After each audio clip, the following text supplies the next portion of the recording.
Hi guys, this is to walk you guys through your second essay assignment. So you guys have read a number of different texts, genres, authors, all centered around this central movement of the Enlightenment. And this was really the foundational movement of the early American identity. So the prompt is pretty simple. You're going to choose one work and author from this unit to create an argumentative essay around that looks at a particular theme or concept related to the Enlightenment. So basically, you're showing how that text portrays a specific concept or ideal of the Enlightenment.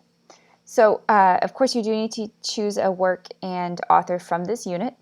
There's a lot of different choices in terms of different poems, different letters you can use, different texts, but you're going to show how that author and work and even the genre itself portray certain Enlightenment ideas. You can also think about critiquing what's missing from that representation. So, for example, if you look at Thomas Jefferson's Declaration of Independence, you might look at how he portrays specific Enlightenment ideals of the individual, but you might also point out how his representation does not include really anyone who's not a white male.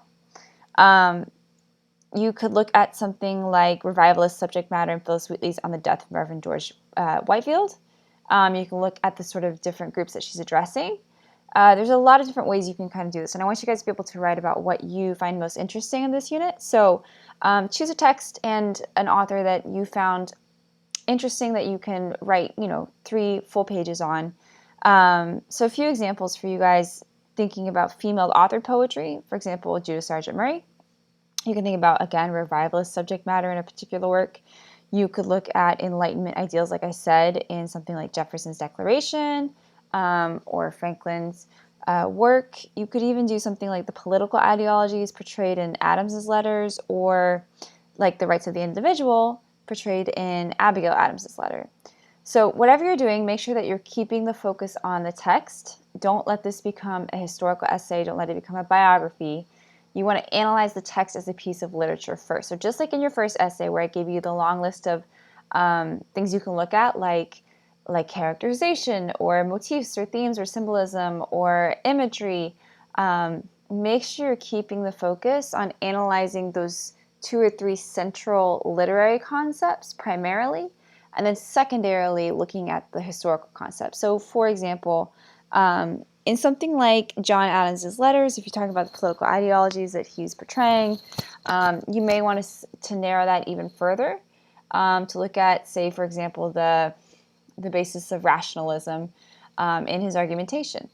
Or in something like Judith Sargent Murray, where she talks about basically equality of the mind and equality of the sexes, you could think about how the specific imagery that she's using, where the metaphors or the similes are portraying a larger idea.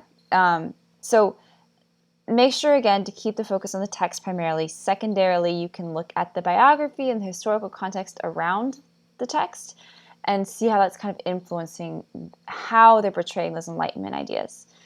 So, for example, Judith Sargent Murray obviously is an educated woman, so that would influence how she portrays these ideals. Someone like Phyllis Wheatley has a very specific background.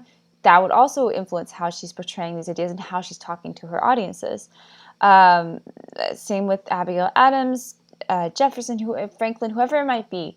Make sure you kind of secondarily think about the biography or the historical context, kind of like I do in the lectures.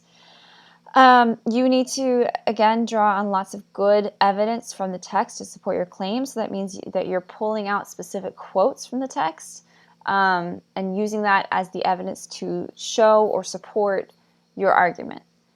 So you do need to have 2 sources in your essay. I have lots of hyperlinks throughout the biographies in each of these weeks that you're welcome to link to and use. You can also, like I said, always do a good, solid, credible source, something like biography.com or history.com. Just make sure that you do cite them in text, that you use specific evidence from those sources, same way as you do evidence from the actual work itself. So quotes with citations, And then make sure that your bibliography includes the work that you're analyzing and the 2 sources as well. So the essay is due on Sunday, October 6th at 11:59 p.m.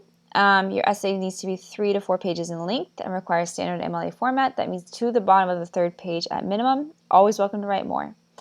Everything's checked through SafeAssign, of course, and make sure that you do have a bibliography, and the bibliography, of course, does not count towards the page length. Standard MLA, as always.